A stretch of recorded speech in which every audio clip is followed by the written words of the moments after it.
an important discussion is how we move forward together. My guest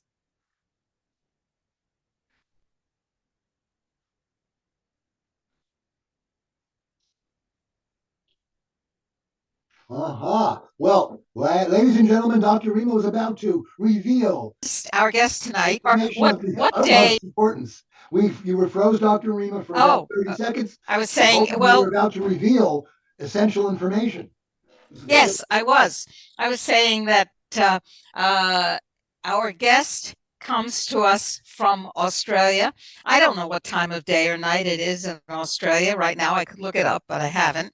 I don't even know what day it is. So Right. tell us what's going on where you are, and would you introduce yourself, Levi? Because I know who you are, but an awful lot of people up here in this part of the globe don't. And what you're doing is very important. Right. Good evening, Dr. Laibow and everyone, and good morning if you're in Australia. So yes, my name is Levi, or otherwise pronounced as Levi Kofmansky. I'm from Melbourne, Australia. I'm originally from the Soviet Union. So one of my there's always a lot of talk about fact checkers and censorship, especially in the last decade. It's become a really controversial issue. But one of my earliest memories was of censorship. I remember my grandfather. He was a professor, retired university professor at the time, and he was trying to listen to Radio Free Europe, and the KGB was trying to block the airwaves. So what he would do at 2 o'clock in the morning is he would try to turn it up, to bypass they're trying to block it, and in order to listen to hear Radio Free Europe. So that was one of my earliest memories. But we immigrated to Australia. I spent most of my life in Australia. Uh, we have a relatively small Jewish community. I say relatively to the United States. In the United States, you've got millions of Jews. In Australia, we've only got 120,000. Most of them live in Sydney and Melbourne. Some of them live in Perth. And in Australia, look, the Jewish community has lived in prosperity. They've had a really good life here. And that's not to say that we've had challenges here. There's certainly been anti-Semitism. Uh, but overall, they've had it, uh, thank God, good, maybe good for far too long. Maybe they've become a little complacent. But we've had some recent events in Australia, particularly since October 7th, that has really rattled the Jewish community here, both in Melbourne and in Sydney, which I'll go into through the course of our uh, podcast. So That's ask me really anything. important. I will. And I want to clarify that, forgive me for mispronouncing your name as Levi. That's how I would say it That's for okay. an That's the American. English Levy, pronunciation. Levi, Levi, yeah, it's the same name. same name. Um, the level of newly revealed but not newly created vitriol toward a particular group based on national and supranational events half a world away from most places in the world is startling and unfortunately not surprising. Um, and I want to be clear, Levy, that you are not.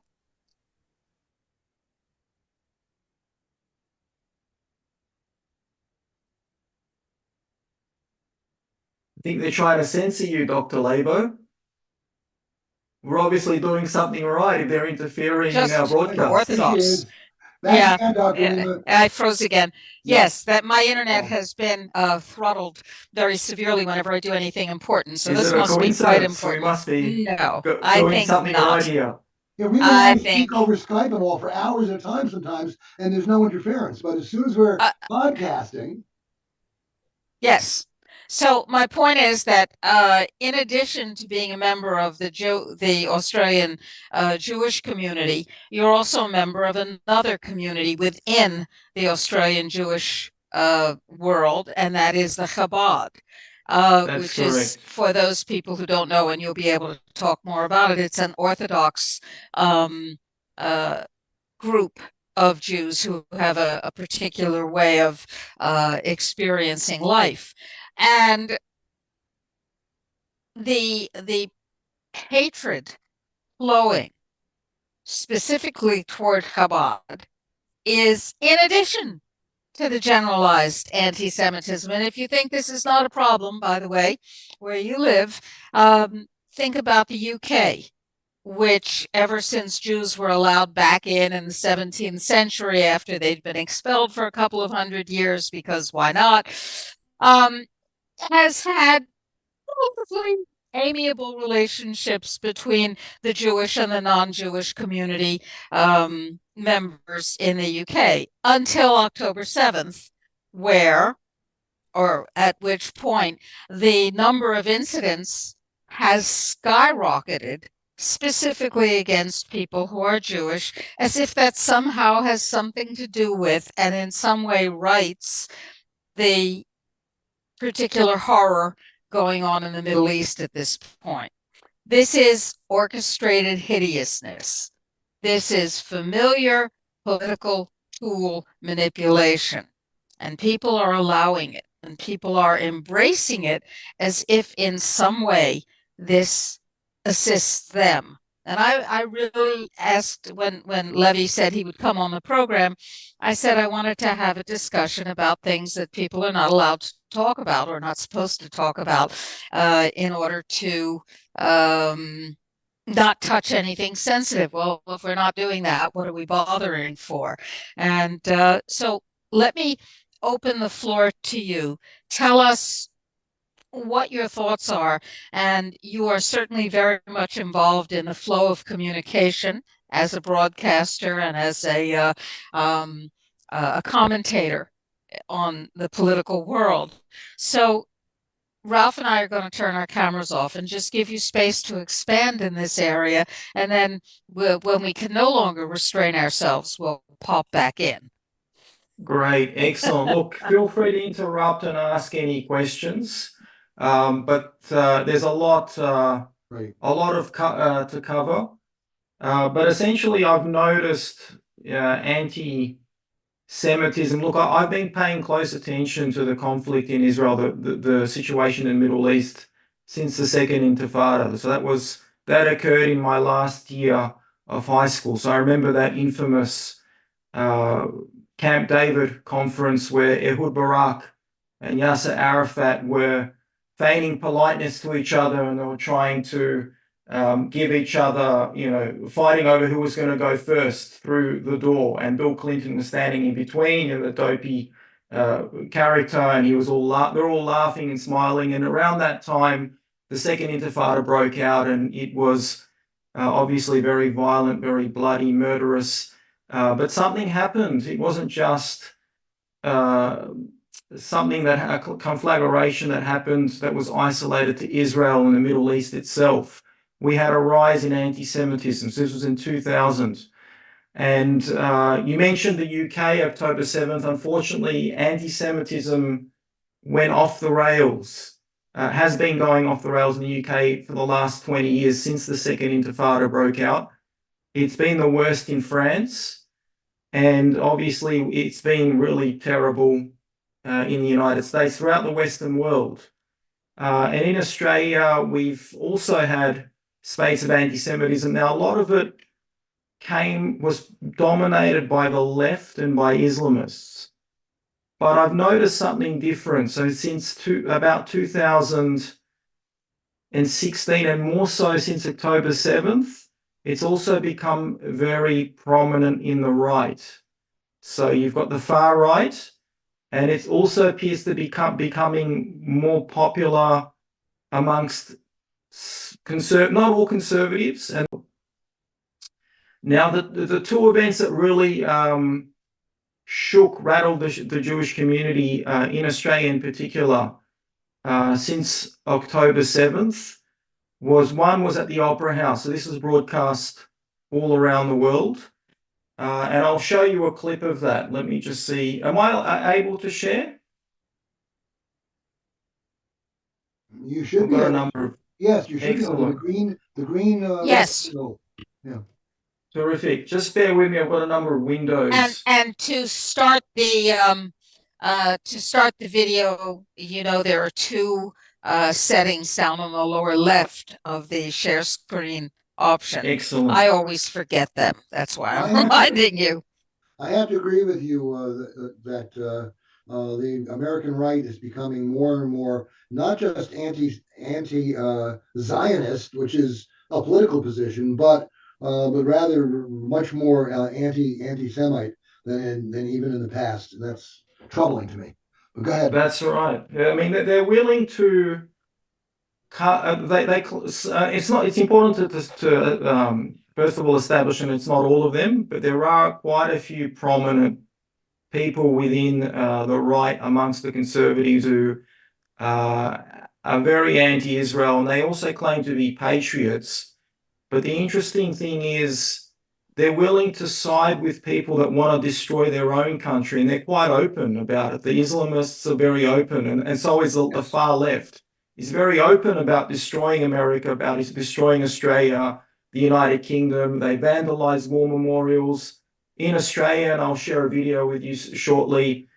We had Australia Day, which is a day which is supposed to mark the founding of our nation. And both the far left like to refer to it as an invasion day. And during Australia Day, which was on January the 26th, we had thousands of far leftists and Islamists march through the streets of Sydney and Melbourne, calling for the downfall of Australia. And they were all waving. You couldn't see one Australian flag there. They're all waving Palestinian flags. Right. And yet And we have teachers unions in the United States declaring themselves teachers unions who teach in state schools declaring themselves to be um, uh, committed to the destruction of capitalism and the American state in the same irrational alliance. Yeah, that's truly mind-boggling. there are a number of different tendencies, and there are some people who are supportive of Israel, and especially in the United States. On the right, there are lots of Christian groups that support Israel and do so because they believe Israel has to rebuild its temple in order for the end times to arrive. So Yes, but we a have number a of lot those of, you know. a number of those are shifting in their alliance Ah, to yeah, it's quite frightening to exactly what Levy is talking about. You want to show the clip? And please, you mentioned teachers' unions. I mean, that's to be expected. I mean, they're leftists, they're radical leftists. But what is truly mind-boggling is the fact that there's people that call themselves patriots, conservatives, that are willing to cast a blind eye to that, and they're willing to stand shoulder to shoulder with these people. I'm going to play a clip. This is an excerpt from a clip that I had of an interview that I had with Jonathan Pollard, so the famous Israeli spy. And he had an interesting life. So he spent his childhood. His father was a prominent microbiologist, and so in his childhood he travelled all around the world with his father. And he actually lived in Australia. He lived in Perth for a couple of years. So he's got a very deep connection to Australia, and he's been paying close attention to what's been happening in Australia. So let's see what he has to say about the recent events, particularly with the Sydney Opera House. You hear it? You know, That's the Sydney Jews. gassed the Jews, right? Slaughter the Jews, kill the Jews. Get the fucking Jews wiped out! You have your right to say what you Yeah, that's right. You understand it is an offense to swear in public, so just be careful. Okay, now I'm going home.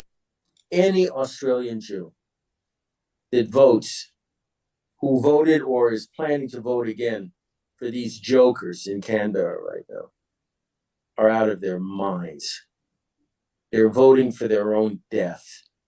And I'm not being exaggerated, because it just starts off with this permissive attitude towards those murderous assholes in Sydney. There is only one solution. So that's so you were able to hear all of that? Yes. So yeah, for some reason it's muted from my end. I'm not sure why. But yeah, essentially, just as long as you're able to hear that. So he's obviously, Jonathan Pollard's kept a close eye on what was going on in Australia. And it was just keep in mind, so these were predominantly Islamists. So you also had that were gathered at the Opera House. This was on October 8th. Okay, so Israel didn't respond. There was no response from Israel yet.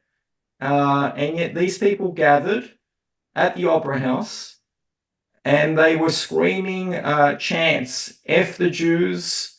They were also saying, now this is a point of contention. A number of people signed sworn affidavits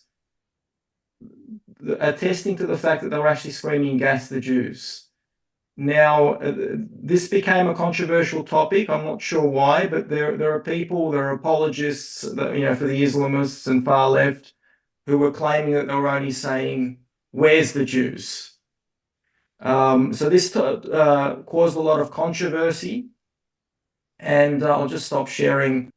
So the police, in their infinite wisdom, the local police, the New South Wales police, whose jurisdiction is Sydney, in their infinite wisdom, they hired an audio specialist to investigate this issue with the whether they were saying gas the Jews or not. I'm just going to play you a clip from that. So this is the New South Wales Police Commissioner. Those audio and visual files have not been doctored. They are simply cuts from a more parent file, if I call it that way. When examined, the parent file and the video compilation have the same audio and visual. And from that, the expert has been able to conclude they are the words that were used. Obviously, subtitles are someone that is an opinion of someone putting those subtitles on there of what they hear. We have obtained several statements from persons who were present outside the Opera House who believe that they heard the words "gas the Jews" that evening. Those persons have not been able to ascribe those words to any individual. We haven't identified any individual who used those words. But what I'm saying today is the expert has made an examination of the audio and visual files which were taken from outside the Opera House on that occasion.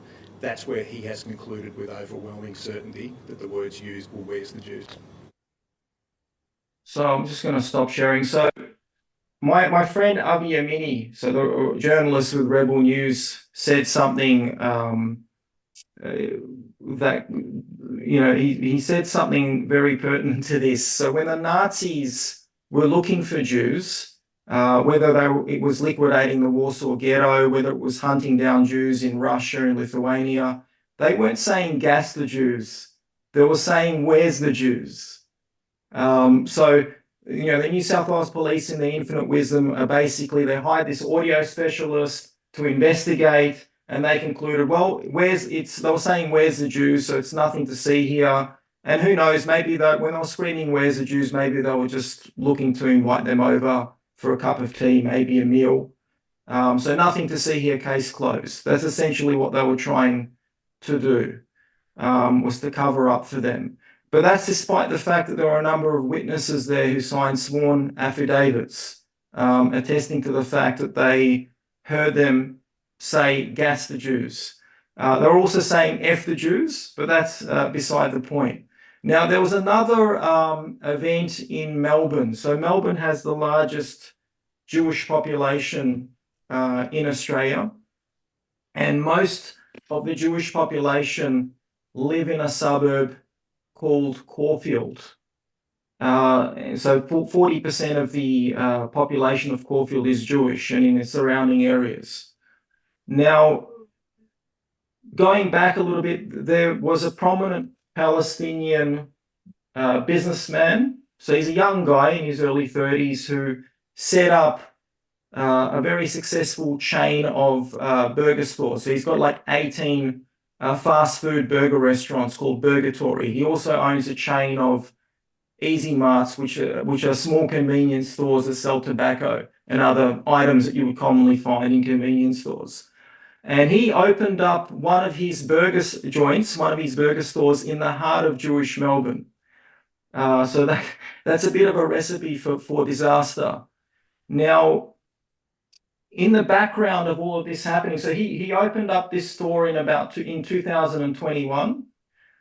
In the last 12 months, Melbourne has experienced a long-running mafia war. So we've got a very large Muslim population in Australia, most of the predominantly Lebanese. So, and a lot of these people, unfortunately, are involved in organized crime. And the police have a whole task force in Australia. It's called the Middle East Task Force, and they specialize in dealing in Middle Eastern organized crime. And for the last 6 months, there've been over a dozen arson attacks. So this is Arab on Arab crime, gang-related crime, where Arab businesses were burnt down by other Arab businesses. So it's all mafia related. Now this individual, his name is Hashtaya. His store burnt down in November, approximately 3 weeks after the October 7th events. And this business owner, Hashtaya, is also involved in Palestinian activism. So since October 7th, we've had massive rallies, pro-Hamas rallies in the heart of Melbourne, and this character has been leading them. Now, after his store burnt down in the heart of the Jewish area of Melbourne, who did he blame? Can you guess? Can anyone guess who he decided to blame? Yes, I think I can. I'm psychic. I'm just going to play a video. Just bear with me. I've got so many windows open.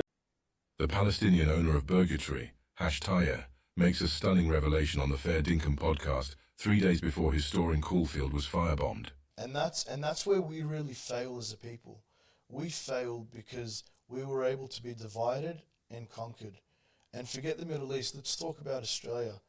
Look at all the people burning each other's shops down. They're all Arabs. They're Arabs burning Arab shops down. Why? Why aren't we supporting one another? They're all Arabs. They're Arabs burning Arab shops down. Why? Less than a week after his store burned down, The Age revealed that the police investigation into the arson has stalled because Mr. Tayer has, according to Chief Commissioner Shane Patton, failed to make a formal statement to the police. One has to wonder why. Share this video. Spread the word.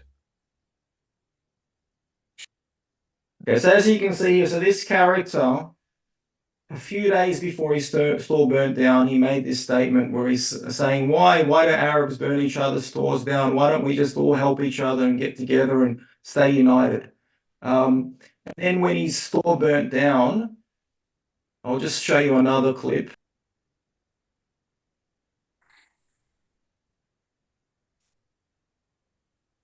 So this is him playing victim. Hashtaya is an After outspoken his store supporter burnt of down. Palestine, attending pro-Palestine rallies in the wake of conflict in the Middle East. He claims since then he and his staff have been targeted by the Jewish community over his political stance. Poor me on a victim of Islamophobia.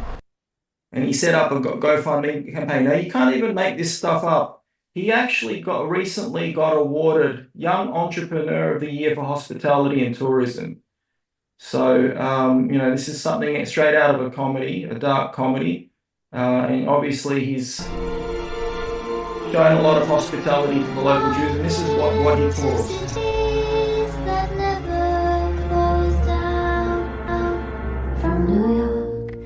And a synagogue had to be evacuated. They came all down to pray.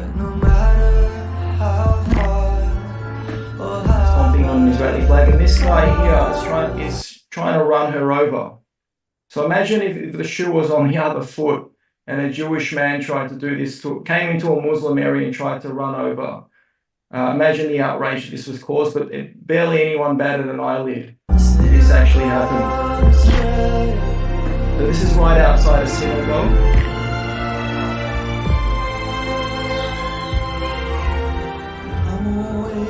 Traveling, I love being free. So I keep leaving the sun tried to upload this clip to YouTube. It was actually removed for hate speech. So go figure.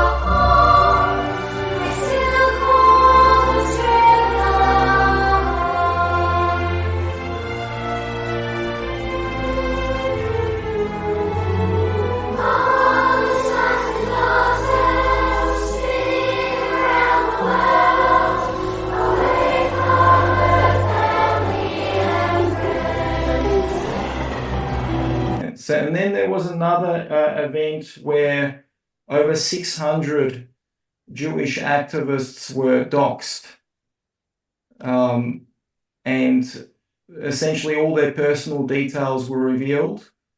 Let me just stop sharing.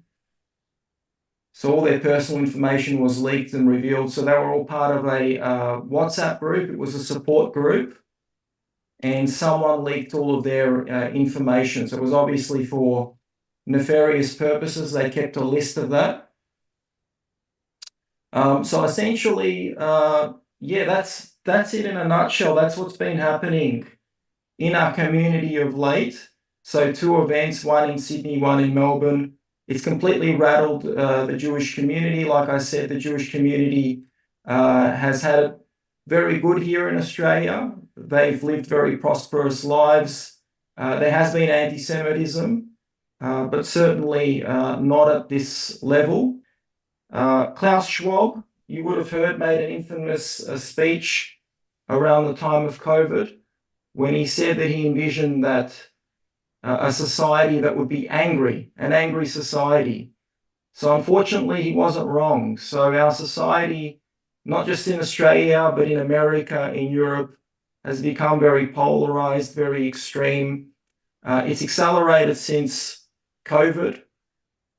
We've had a premier in Victoria, which is the state that I'm from. So Melbourne is the capital city of Victoria. The premier, so he's the equivalent of a US governor. Daniel Andrews, so I would describe him as Cuomo on steroids. So kind of like Governor Cuomo, but more extreme. And his politics, so he locked us down for 9 months. So we were under the longest lockdown, the most lockdown city in the world, the city of Melbourne. His extreme politics, whether it was COVID, whether it was with the woke agenda, he was very extreme in that as well, pushing the woke agenda, the trans agenda, the LGBTQ agenda, really polarized our society. So I remember when I was growing up in Australia, Australia was very laid back. In some cases it still is, but I have seen a radical shift in our society, particularly amongst the youth. So Daniel Andrews has destroyed an entire generation of people through his policies, more so with his recent COVID policies. And the youth have either gone to the extreme left or to the extreme right.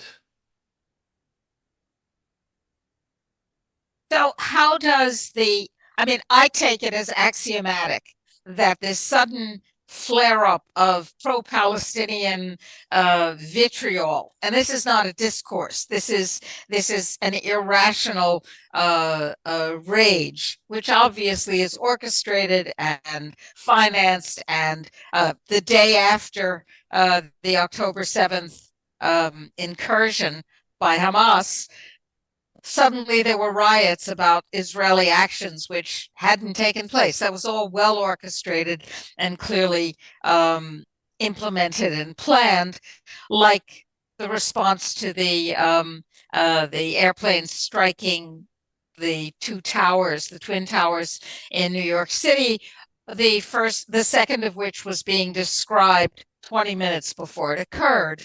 This was all Isn't scripted. that interesting? Isn't that interesting? They had their clairvoyant working that day. So this is all scripted. Suddenly, from the river to the sea, Palestine must be free, and the flags are there, and the pennants and signs, they're all there suddenly. So this is all scripted in the same way, from my point of view, that the October 7th incursion was scripted, because, parenthesis, it's impossible for me to believe that a border where a cricket's chirp is known almost before the cricket chirps, was one in which nobody noticed a 2-year buildup of munitions and training and so on. And troops Paragliding. were removed, power gliding and bulldozers. Nobody noticed the Isn't that interesting bulldozers. how that happened in broad daylight? How that happened in broad daylight, and they sent the specially trained watchers away, and they sent the troops north to deal with Hezbollah. Right, nonsense. And So they had this 6 was hours.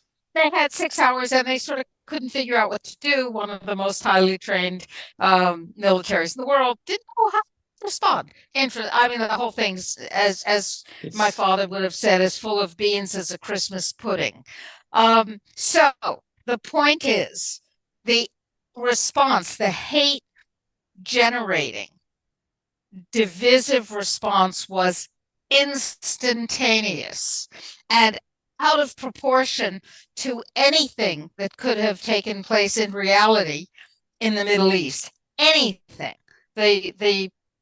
There's no proportional response to what's going on, which says to me clearly that it's orchestrated for the benefit of the globalists, exactly like Black Lives Matter was orchestrated, was and is orchestrated for the benefit of the globalists, and every civil rights protection that we had won with such energy and with such blood in the 60s has now been shredded. We now can hire people or fire them based on the melanin content of their skin, and we now have to hate each other.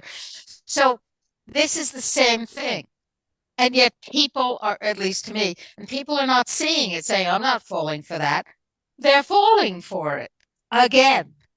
So I want to get your comment on that. You may not agree with me about that. What's the most mind-boggling aspect is you've had groups of people within the freedom movement that saw through the whole scandemic. They saw through the video clips, the crisis actors. They were immediately able to recognize that's a crisis actor. Contrast that to the situation in the Middle East, where you had the so-called Palestinians, I mean, they're Arabs. I don't believe that a Palestinian nation exists. It's a point of contention. I know that's controversial. That might upset some people, but if you look at historically speaking, there's no such thing as a Palestinian nation. There is no such thing. Nor is there any legitimate claim for a Palestinian state. It just doesn't make any sense historically. I mean, the name Palestine, if you look at it, it's not even an Arabic name. The Arabs can't even pronounce it properly. There's no p in Arabic, so they mispronounce it. And the name itself was given by a Roman emperor, Hadrian, who, after he crushed the last Jewish rebellion, he renamed that area. But he renamed it after the Philistines who lived in Gaza. So they were confined to Gaza, but he named the whole area all the way up to Syria, Palestina. And the name itself, the origins of the name, it's interesting. It's a Hebrew word, and it means invaders. So if you claim to be indigenous, why on earth would you call yourself a Palestinian, an invader? That sounds counterintuitive. Because you don't know. Exactly. Ignorance. That's right. I mean, their flag is also a colonial flag. It's the Pan-Arab flag. I mean, the word pan signifies imperialism and colonialism, and the colors symbolize the different Islamic and Arab conquests of North Africa, the Levant, Western Asia, Southern Europe, so the different stages throughout the centuries. So that in itself is a colonialist flag. So if you claim to be anti-imperialist, especially if you're on the left, and you're waving that flag, clearly you're not against colonialism. But going back to the right, so or people in the freedom movement that call themselves patriots, so they were able to recognize the PSYOP with COVID. But when you look at the propaganda, the Islamist propaganda, the Arab propaganda, the Palestinian propaganda, they have a track record, the Palestinian side, of using crisis actors. It's an undeniable fact. They've been doing it for decades, setting up fake footage, doctoring footage, and staging footage. And yet, these same people who recognize the COVID scandemic and say, yes, that's a crisis actor, yes, that's fake, are falling for this other propaganda, hook, line, and sinker. They don't even question it. And they say, this is such an important point. Forgive me for interrupting you, but I want to underscore the incredible importance of what you're saying, because in my view, and perhaps you disagree, and I certainly hope I'm wrong on this, in my view, this is a particularly brilliant manipulation on the part of the globalist destroyers, who understand that the deep thread of anti-Jewish feeling, teaching,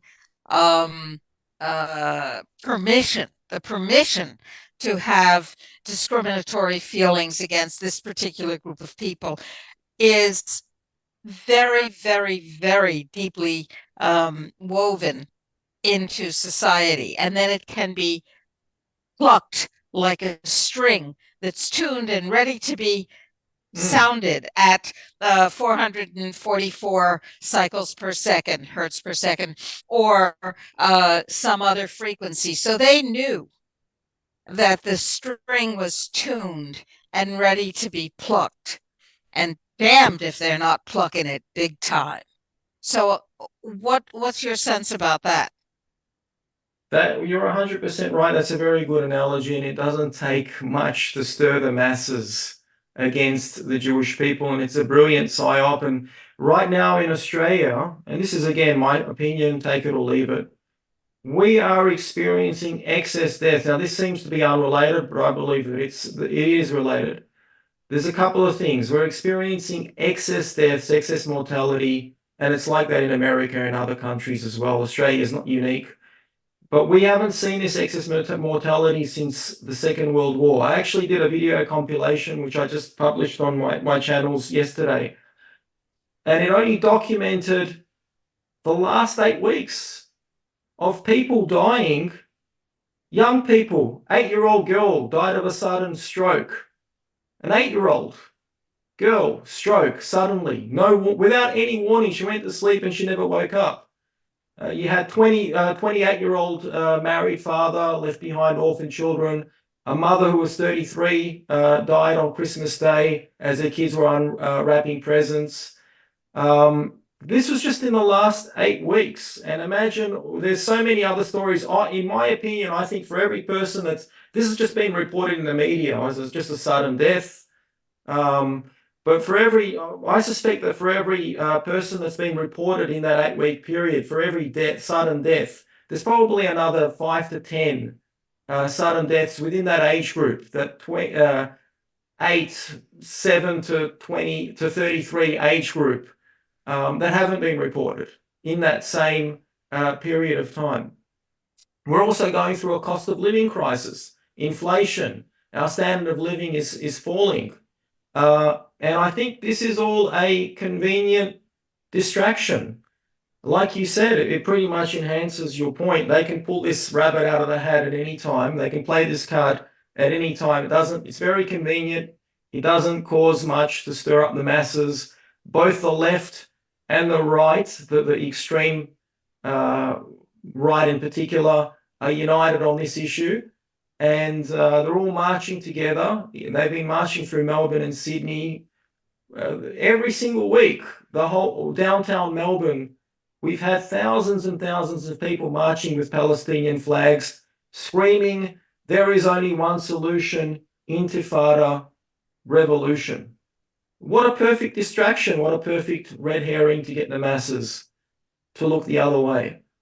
And I actually went to a rally. I told you about this, but just for the benefit of our viewers, in late mid-December, I went. It was the first time I ever attended a pro-Palestinian rally. Got a treasure trove of footage, a lot of interesting footage. Some of it was entertaining. You couldn't make this stuff up. It was something like out of satire. I probably wouldn't, even though as entertaining as it was, I probably wouldn't do it again, because it was like swimming through an open sewer. I was there for 3 hours and I was interviewing all kinds of people, all kinds of interesting people. But the one thing that I noticed in that rally, so this is Generation Z, young people who were there, who talked about this issue in the Middle East, which is halfway around the world from them. So mind you, all these problems are occurring in Australia: excess deaths, cost of living, homeless crisis, entire families living out of cars. We've got a lot of issues with Indigenous Australians that are living in appalling third world conditions. They're actually worse off than the Palestinians, by the way. But despite all of this, you've had thousands of people rallying for Palestine, all these young people that are very passionate about what's going on in Israel. They're taking these very radical positions. And when you speak to them, they talk like they're experts, subject matter experts on this issue, like they're political pundits with a lot of authority. And I kid you not, when you ask them, it's not all of them, they're not all that stupid, but it's a lot. I don't think it's a minority. If you ask them a basic question like, where's Israel on the map? They have no They idea. have no idea. And let me say, Levy, that this is true whether those questions are being asked in Chicago, or whether they're being asked in Munich, or whether they're being asked in Prague, or whether they're being asked in Santiago. The people who are screaming and waving and demanding, when you ask them, what does from the river to the sea, Palestine must be free mean? They say, I don't know.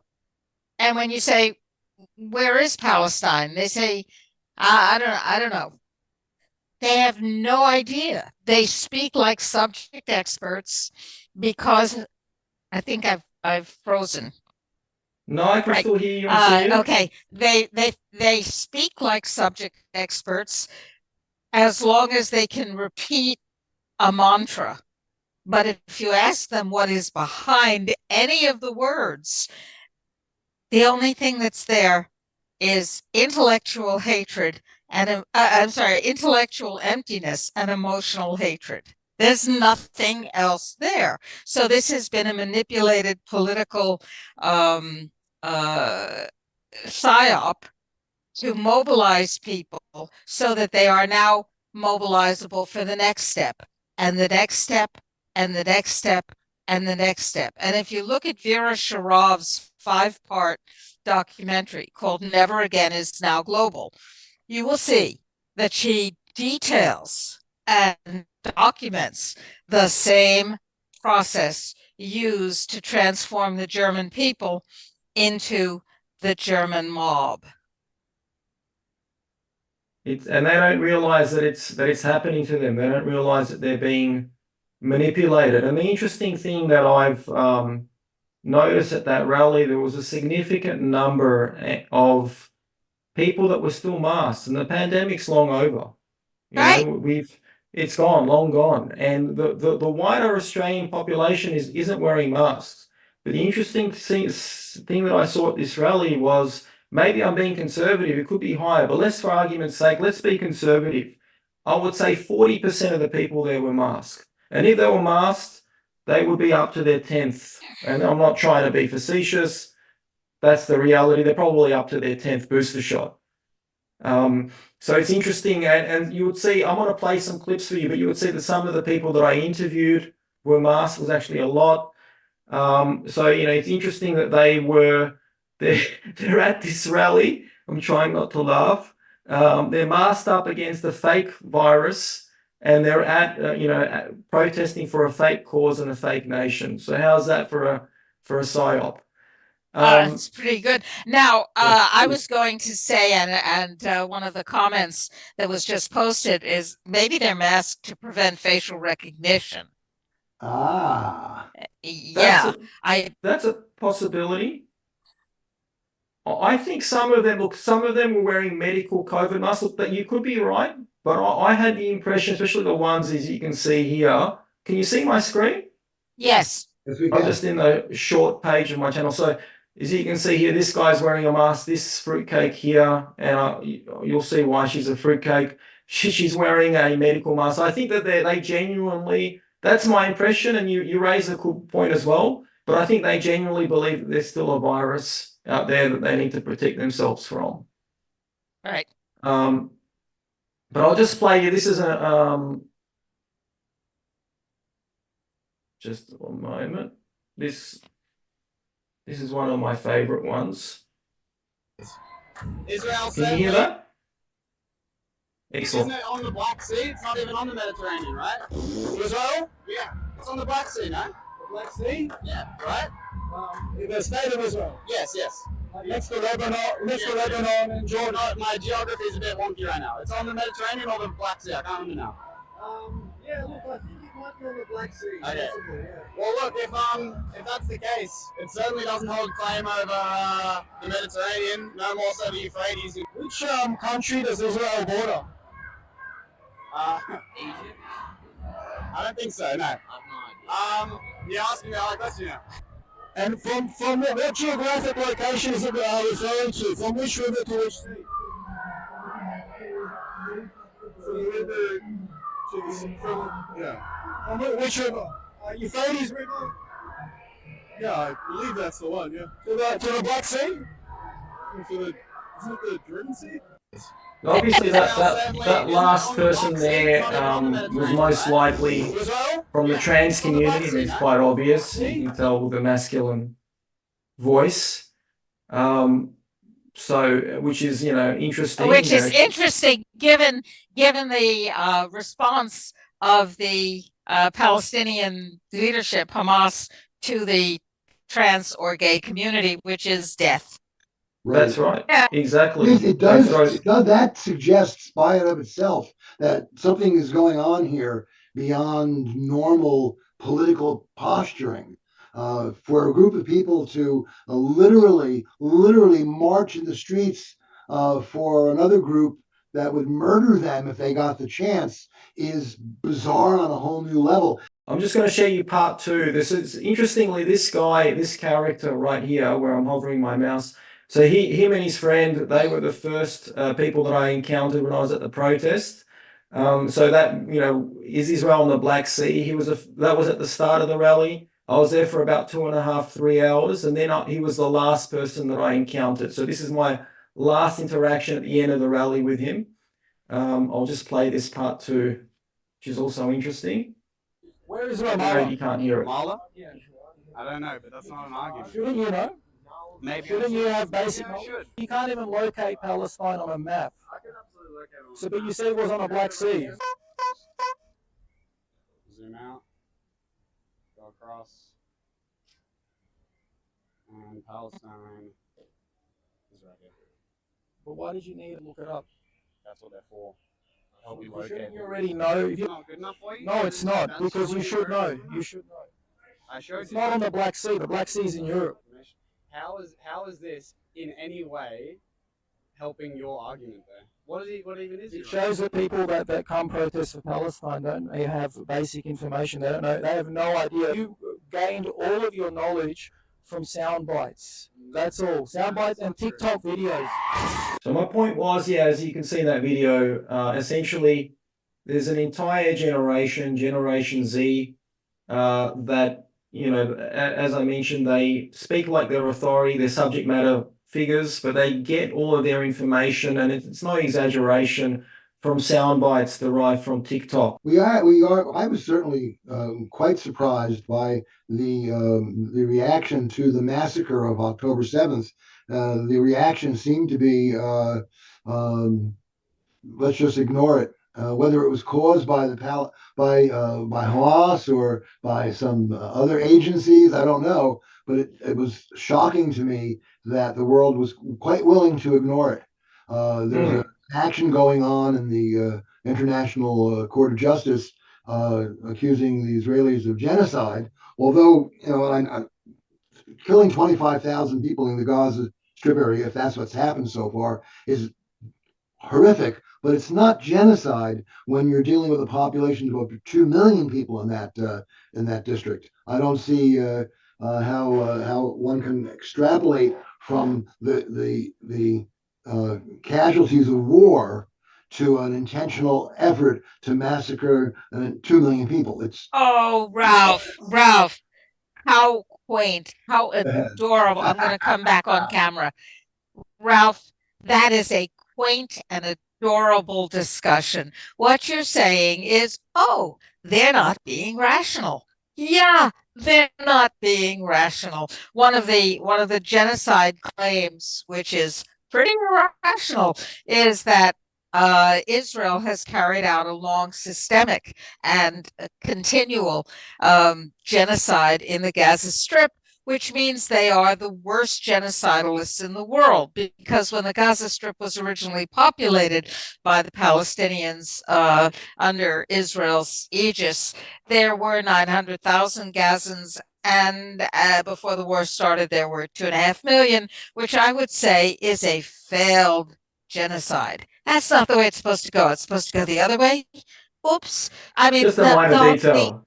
minor detail, the irrational vitriol bespeaks complete absence of rational cause, rational consideration, or rational processing, or rational purpose. This is entirely, in my mind, a political tool des designed to fractionate every population that can possibly be fractionated, and then make it easier to control.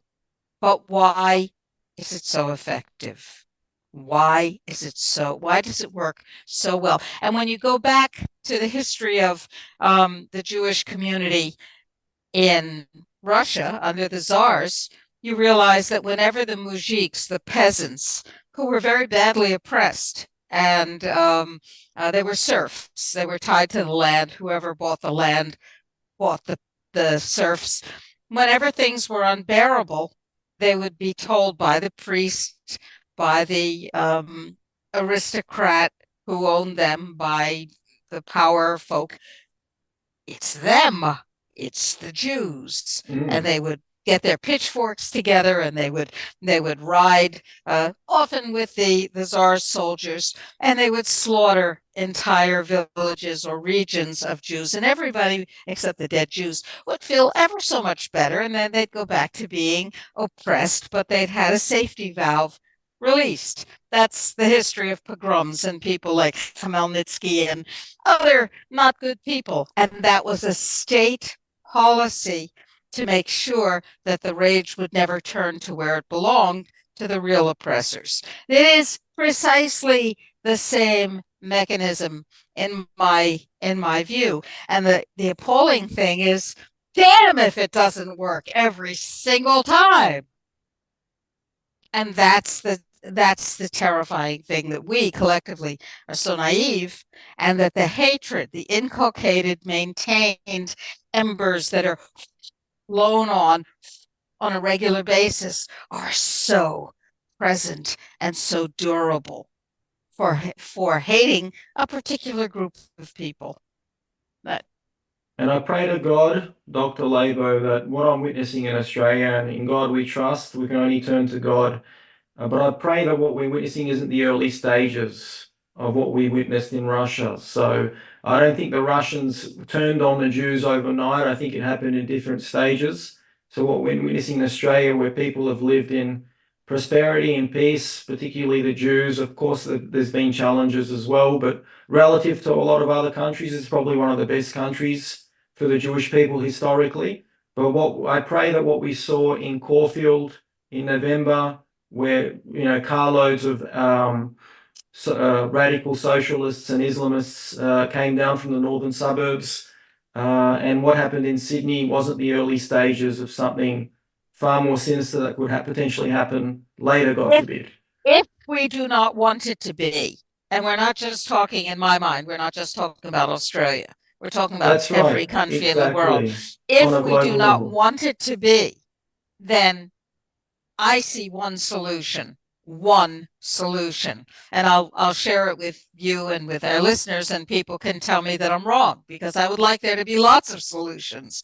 The one solution is to get our countries out of the control of the people who are served by hatred, and who are served by destruction, who are served by social disintegration. And that's the globalists. That's the people who want us dead, who want us enslaved from the DNA out. If we don't get our countries out of the United Nations, and all the bits and pieces of which WHO is only one, but not the most evil one. Bad, but not the only one. If we don't get our countries out, we remain prey to their endless depredation because they control the media.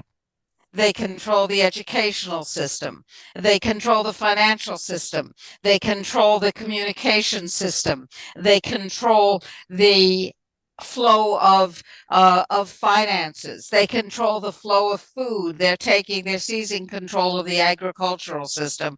They control the military increasingly as countries turn over their military capacity to the God help us all peacekeeping monsters of this United Nations death machine. So it seems to me that if we do not remove our countries from the death machine, we are agreeing to be slaughtered first by each other, and then what we don't accomplish, they'll mop up. And that's why PreventGenocide2030.org exists. So people in Australia, people in New Zealand, people in the US, people in Canada, people in a great many places have a tool to pound on their gatekeepers, their elected officials, and say, get us out, and get us out now. You may disagree, but I think the topic of anti-Semitism is really the same topic as anti-humanist. The carbon that they want to control is us. And I recognize 100% that this is happening, and they're playing both sides as well. I think Jewish organizations, we've got the infamous ADL, which isn't really, it's Jewish in name only. It's clearly working on the side of the globalists. So they're manipulating everyone, and they've set up all these fake groups that purport to stand for different minority groups. Black Lives Matter is another group that clearly doesn't represent the interests of black people in America. They serve the globalists, but it's all part of a wider, like you alluded to, a wider divide and conquer strategy. So at the end of the day, they can all control us. If we go back to Thomas Malthus, who first, he was a British clergyman who first articulated the idea that it's really good to get rid of a lot of people when you want them out of the way. It's called depopulation. It's called genocide. And he said there are some really cool techniques. One of them is, of course, famine. That gets rid of a lot of people. Another cool technique is disease. That's really lovely. So you think about what the globalists are doing with agriculture, which is turning off the ability to produce food. There's famine. And then you think about the propagandemic and the fake vaccines, which have killed so many people, and the medical murders, which have killed so many people with midazolam and remdesivir and so on. And then the big guy for Malthus and his followers, and we're talking about Malthusians, we're talking about genocidalists, the big gun is war. And in order to get people to go to war, you got to get people to hate somebody. And why not blacks? Why not whites? Why not Jews? Why not Christians? Why not Muslims? Why not any designation of people? And if we can get people whipped up about Jews and Muslims, then we can get people whipped up about, other groups. And we'll just go on a killing spree, which we do so well. And we don't seem to have learned anything much to say, wait a minute, wait, that doesn't make any sense. From what river to what sea? What people? What are you talking about? What? Black Lives Matter? Wait, you can't fire somebody because they're black. You can't fire somebody because what? What are you talking about? Oh, get lost. We have to say, we're out of here. We're not doing your silly reindeer games, and we're not giving you control of our world or our genes. Out. And I believe another key dimension here, being a religious person, is, and viewers take it or leave it, is that we need to turn to God. This is clearly what we're witnessing here. There's obviously a political aspect to this, an economic aspect, a military aspect, but it's also a spiritual war, and the globalists have been quite blatant about that, especially when they're pushing this anti-God agenda through the schools. They're specifically targeting children. They're trying to get God and religion out of schools. And what they've introduced, once they got God and religion out of schools, and I can speak from personal experience on the ground here in Victoria, with the Premier, Daniel Andrews, banned religious instruction. And what he did was he introduced the trans LGBTQ agenda. He replaced that with this agenda. So they're clearly and openly and brazenly waging war against God, the Ten Commandments, and the solution, the remedy, is to turn to God. It's that simple, in my opinion, from my point of view. We need to turn to God, and we shouldn't fear man, we should only fear God. And when you fear God, it hasn't a negative connotation of fearing God, or that sounds primitive, that sounds narrow-minded. But if you actually fear God and you no longer fear man, you actually become liberated. Who would you rather be a slave to, man or God? Why does one need to be a slave? Well, I think by nature, a person is designed to serve. So if he's not going to serve God, I think that's just the way the way of the world. He's ultimately going to become a slave to man, and we see that in communist societies. Because I'm from a communist country, we see this where people clearly, once they took God out of society, they became actual slaves to man, to mortals. The most extreme manifestation of this is in North Korea, where you have statues of Kim Il Sung and his Kim Jong Un, and people are literally bowing down and worshipping to these Just like they did statues. to the Roman emperors. Just That's like right. the Roman emperors, certainly. I But how does belief in God and interesting, I guess, surrender to that view? How does that relate to the concept of inalienable rights? Are these God granted rights? And if if there are God granted rights, what are they?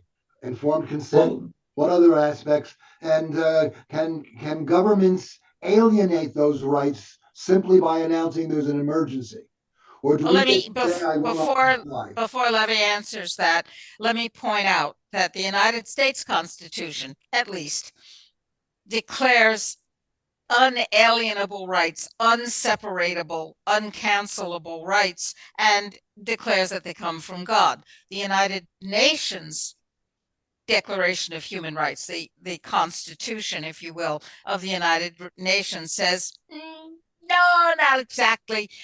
There are rights that humans are granted, but they can be canceled by the United Nations by law. We can pass a law and take away any of your rights. So the concept of unalienable, many people say inalienable, unalienable rights, which can't be taken away no matter what, and rights that are given and taken because UN said so, are completely incompatible. Now, I didn't mean to interrupt you. I just wanted to plunk that down into the conversation. but isn't that interesting that we've got in America, you've got the Constitution, which is supposedly guarantees people's individual rights, yet the globalists were able to bypass all of that. They found a way to bypass it. Sure they did. They just said, no, we're not doing it that way. We'll just give and take as if we were God. The courts call it a balancing test. And it's definitely the antithesis of inalienable rights. If we are beings of moral worth, if we're created in God's image, then the rights we have are inalienable, and government acts as a demonic force when it finds excuses to ignore those rights. I want to go back to something that I think I heard you say, Levy, and you may not have said it. You said that if you believe in God, you can't have slavery. Yeah, you can. There was slavery throughout the biblical period, and there was a lot of God deeply enmeshed in the society of the Old Testament and the New Testament. There's been slavery in lots of parts of the world where certainly the slave owners professed a deep commitment to God. In the American slavery culture, most of the slave owners were Christian, and some of them Christianized the slaves. Some of them didn't allow the slaves to become Christian because they felt they weren't fully human. So believing in God and holding slaves, unfortunately, has not been incompatible throughout human history. The Romans had lots of gods, and they had slaves. The Greeks had lots of gods, and they had slaves. Well, with the Romans and the Greeks, I mean, they weren't moral people, but I see what you're saying with the Christians, and obviously, humans, people are people at the end of the day, and they, a lot of things, crimes were committed in the name of religion. And you also mentioned the Old Testament. There were references to slaves there, but I guess there were a number of reasons why there were slaves. Some of them were captured during wartime. Some of them ended up being slaves because they had debts to pay, and so they ended up being in the It's household. slavery. It's slavery. That's right. Yeah, they were called servants in Hebrew. But there were different laws, and they were only slaves. So if they had a debt to pay, or if they were captured in wartime for a certain amount of time, for a Usually maximum of 7 years. 7 years, exactly. Jubilee. Yeah. And there were a number of laws in place that were designed to protect them and to protect their rights. Yeah, but it was still slavery. It was somebody owned a human being. That's true. So and it was for 7 years. But and look, I see what you're saying. You've raised a valid point there. But what was in the Old Testament wasn't like the slavery that we saw in Egypt, or like the slavery that the globalists had in plan. It was a kinder, gentler slavery. But or my like, point was, like the historic slavery of the 1400s, 1300s on to the 1800s, which was essentially Arab Muslim mediated slave trade, providing black slaves to Europeans. Ralph, come back on. It's nice to be able to see you. But I think the point that I was trying to make is whether you believe in a God, your God, the God, or not, you can wind up oppressing people. People have an almost infinite capacity to twist things around and do not good things. In my worldview, anybody who owns the body of another human being is not acting morally, period. Anybody who decides what can and cannot go into your body, what must and must not happen to your body, anybody who owns your progeny or controls your reproductive abilities is engaging in slavery. Bad idea, not right. And the first and most unalienable right, the first primary right, is the right of absolute bodily autonomy. And I think you can refrain from enslavement whether or not you believe in God. I think that's possible. For example, I don't know anybody whether or not I happen to believe in God. It's a different discussion, I think. There is morality outside of that. But I'd like to propose that there is also an issue of intentionality. Intentionality creates reality. Some people call it prayer. Some people call it other things. And that if enough of us intend to remove the globalist monster from our planet, then we can. And if we can connect with larger forces in order to make that happen, that's a good thing, I would say. What is that? what's your response Absolutely. to And that? look, my point at the end of the day, notwithstanding all the things that you mentioned, which was valid, I was more talking about on an individual level rather than a macro level, where a person, and I think it really helps. So when a person has true fear of heaven, you can call it God, you can call it the universe, whatever you like. I think it's the same thing. When they come to that realization, that to that level where they fear God and not fear man, and it's a form of liberation, at least in my opinion, from my perspective, on a personal level, and I think it really helps. Tell us what your community of observant Jews is experiencing in practical terms at this point. So we predominantly, so we've got about 120,000 Jews, I would say, in Australia. I would say maybe 5 to 10% are actually observant of that population. So it's a small number. Unfortunately, a lot of the observant Jews in my community during COVID, they fell for it. They believed the government. There were a number of reasons why they went along with it. One is to go along to get along. That's probably the most common reason. They wanted to be seen as good citizens as well. That desire to be, and also that desire to be accepted as well. Like they're obeying, they're cooperating. And has your community, which is an observant community, has your community been particularly targeted for threatening behavior or for attacks, or are you physically safe at this point?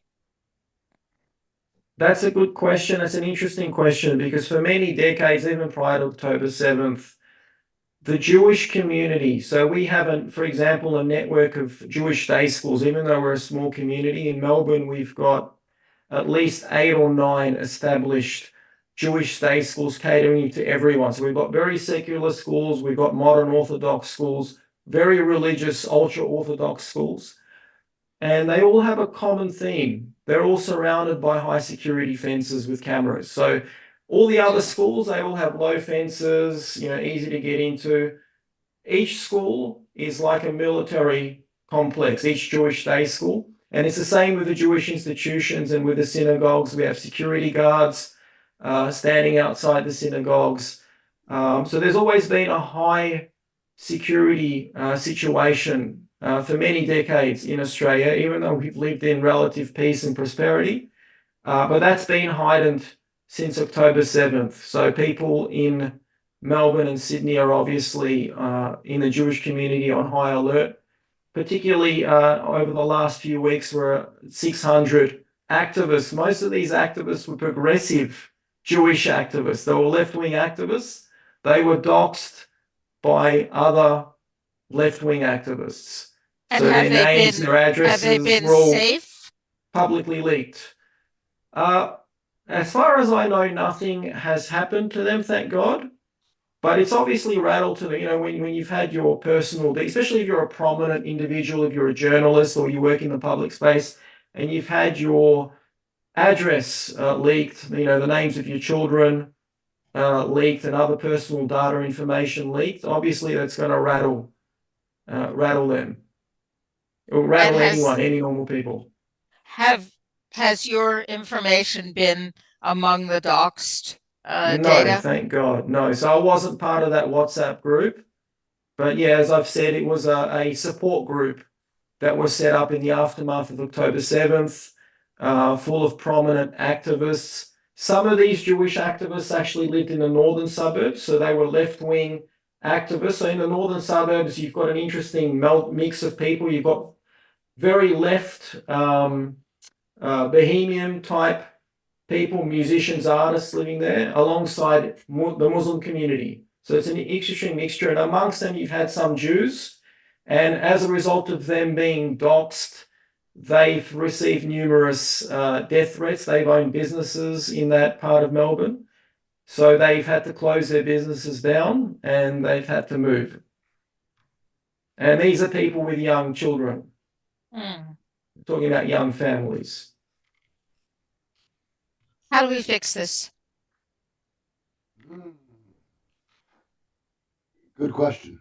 That's an excellent question. I think you've provided a solution. You've provided a remedy, which is to, well, this is on a macro level, to get out of the UN, disassociate ourselves from the globalist organizations.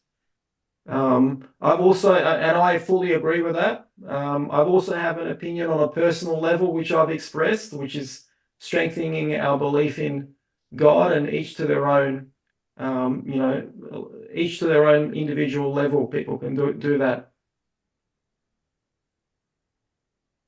So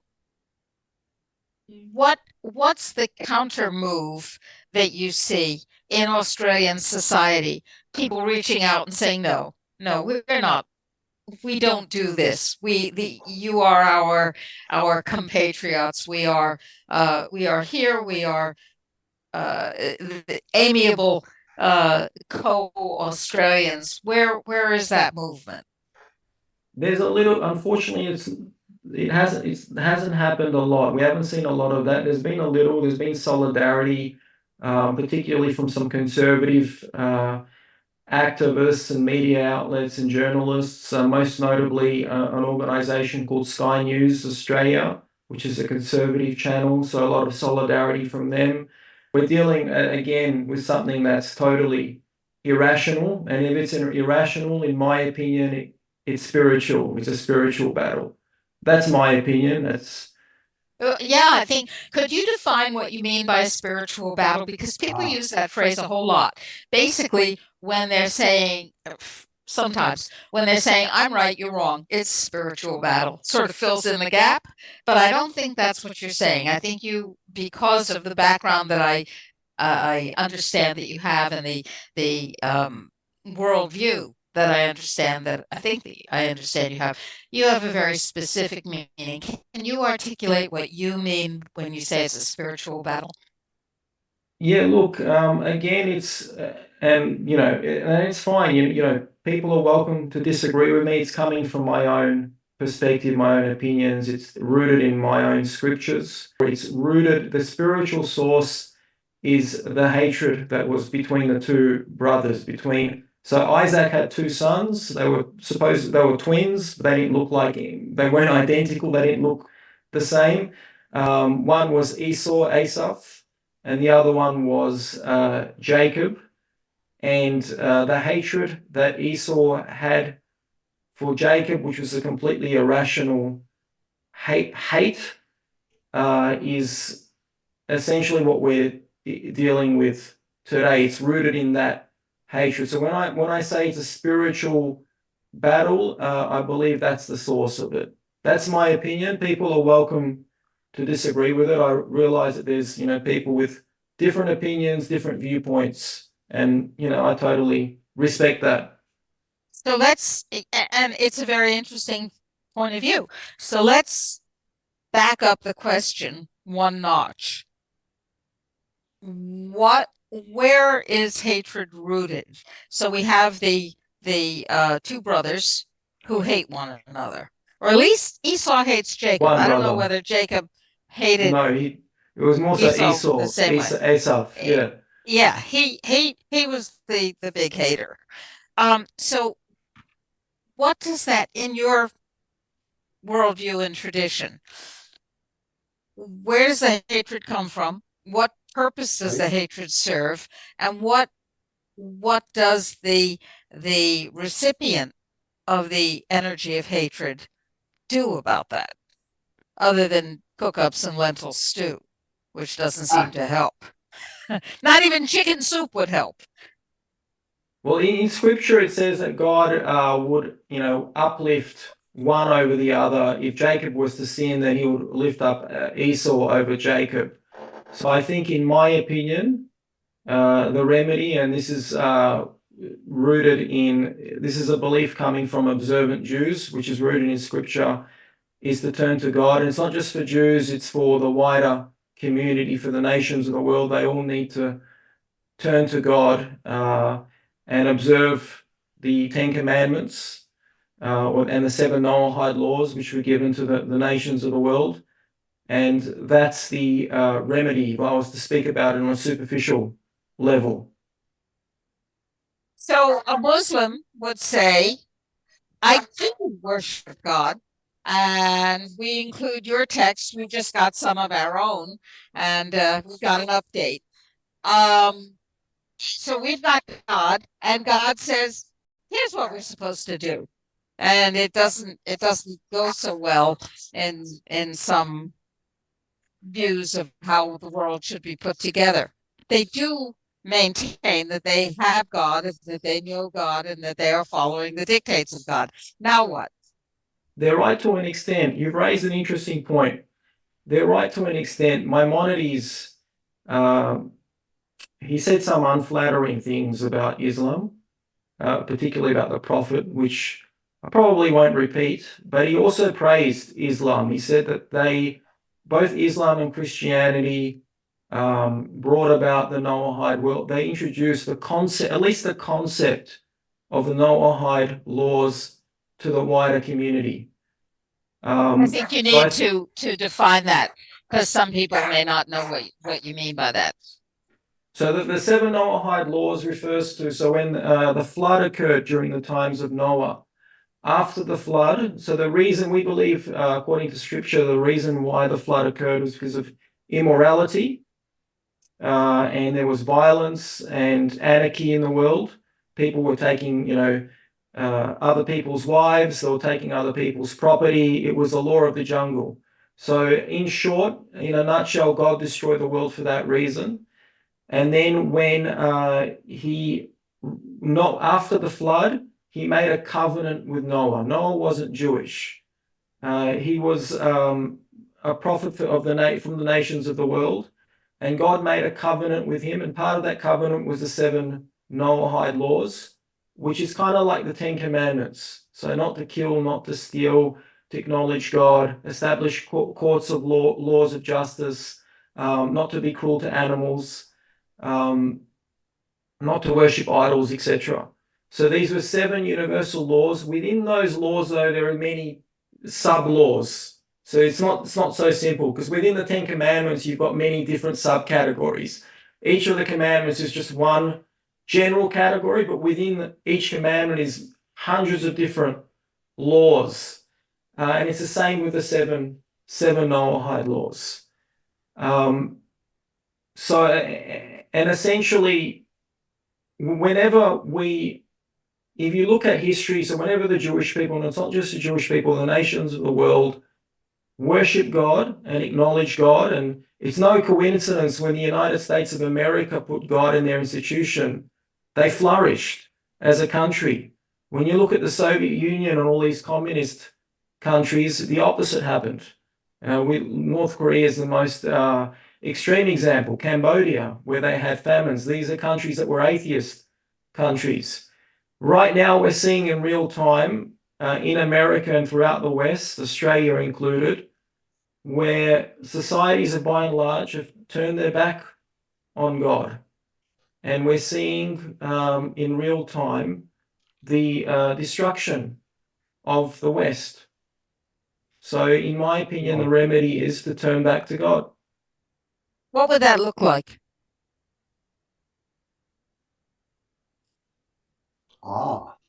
That's a great question. So, because if it looks like Sharia law and a burqa, no, and I'm not going to be happy. I'm not. I don't support that. I believe that we need to have an acknowledgement of God as a society, as our foundation. It should be, like you have in the American Constitution. We should have a moment of silence in American schools. This is something that the Lubavitcher Rebbe introduced, and I think the Reagan administration was somewhat on board, and it was introduced in a lot of American schools where children would take a moment in the day in their school assembly to think about. They weren't told what to think. They were just told to have a moment of silence. They could think about whatever they want, contemplate. And according to the Lubavitcher Rebbe's view, this would allow them to contemplate about God. But essentially, on an individual level, God gave us free choice. So religion isn't something that you've raised an interesting point about Sharia law. It's a very valid question.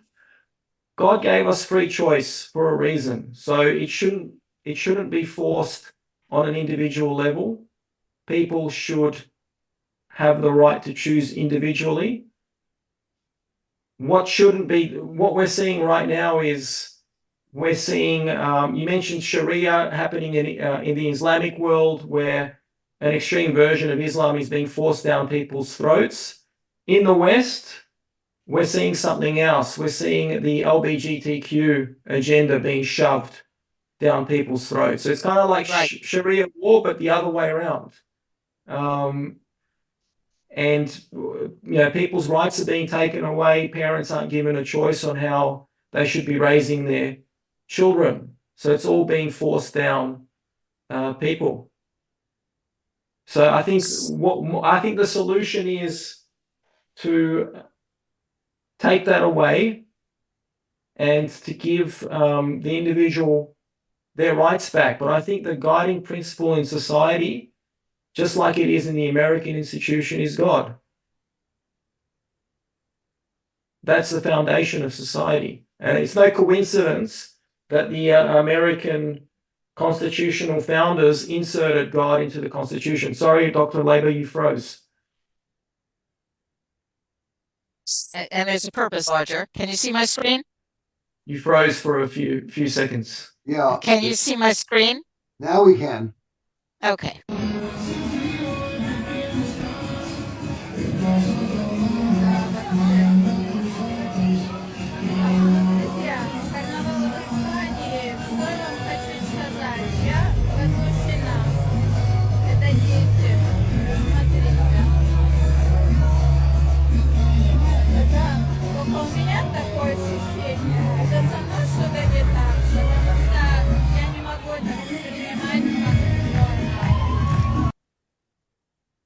The last child in the green jacket looks to be about 4 years old.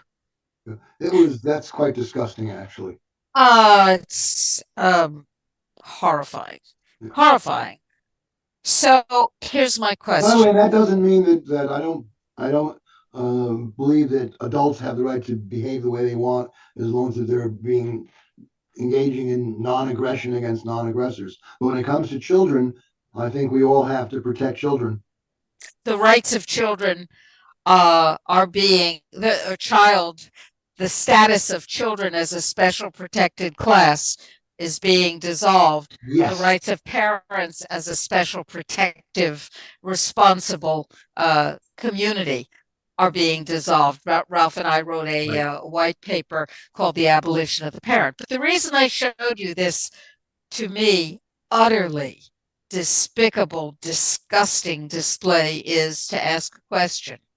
Let's assume that people who have a faith in God and who are part of a community that has a faith in God decides that that's an appropriate thing to allow their children to participate in. It still doesn't solve that problem, because people weave religion and godly direction into whatever they want, over and over and over again.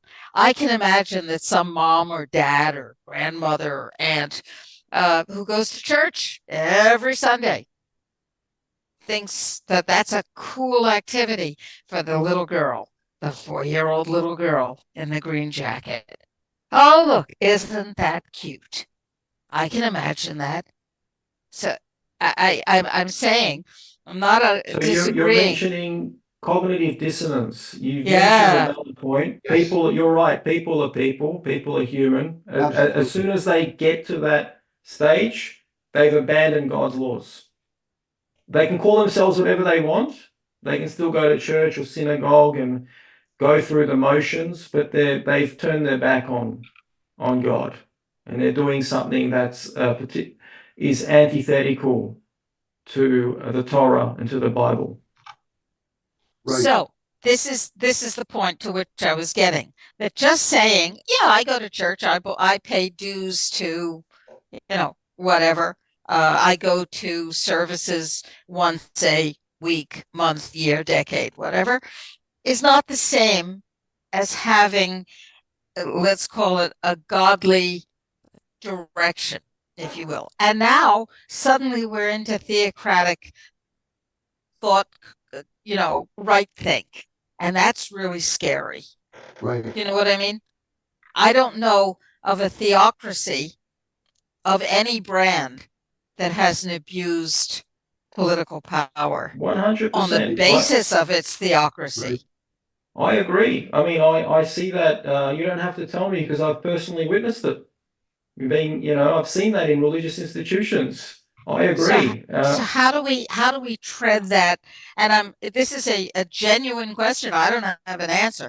How do it's we a good question. tread the difference, the disjunction between what's really, if you will, sacred about humanity and what's controlled about the politics of whoever owns God? And you mentioned an interesting point because the controllers of the world, if we can call them that, the powers that should not be, they penetrated different communities, different demographics through the influencers. So Exactly. whether it's Generation Z, they used the Instagram and the TikTok influencers. When it came to other people, they used the mass media. When it came to religious communities, who did they turn to? They turned to the clergy. Yeah, of course. And a lot of the clergy, and I agree with you, I saw this during COVID. They betrayed their congregants. Both the lay people that were running the institutions, a lot of them were very wealthy and powerful, and people were scared to challenge them. And the religious clergy, they And you threw could their just as communities well under the bus. substitute, could just as well substitute doctors for clergy. Exactly the same. And after all, That's for right. many people, religion or healthcare, modern healthcare, pharmaceutical-based healthcare is a modern religion. That's right. And may I remind you, Dr. Rima and our guest, we have about 5 minutes left on the program on a most extraordinary conversation. You've got 5 minutes to solve this, Levy. Give us websites where we can follow you. Let us know the websites people can Yes. follow you on. Yeah, you can look me up, Coffee Time on YouTube, Rumble, where I'm uncensored. YouTube, I've got a second strike. I might not be on there for much longer. We'll see. I hope Twitter, you have backup copies of your videos. Yeah, well, we'll use Rumble for that. So yeah, you can find me on those platforms. I can send you the links. You can welcome to put it in the description of your video. Please. This is, you see, from my point of view, what we're doing is incredibly important. We're tussling with issues together with some convergence of perspective and some difference of perspective. And we're looking for wisdom, if you will, shared wisdom, so that we can solve problems. And this is exactly what is being prohibited with the censorship that is sweeping the globe, because this defies global control. This allows us to be increasingly free in our most important organ of freedom, which is our mind. And then that allows us to free our hearts and free our actions. And they don't want us talking like this. They don't. That's why peopleforpeople.ning.com is such an important platform, because this is absolutely valued here. Real discussion, real exploration. And, we could disagree with each other. I'm not an observant Jew.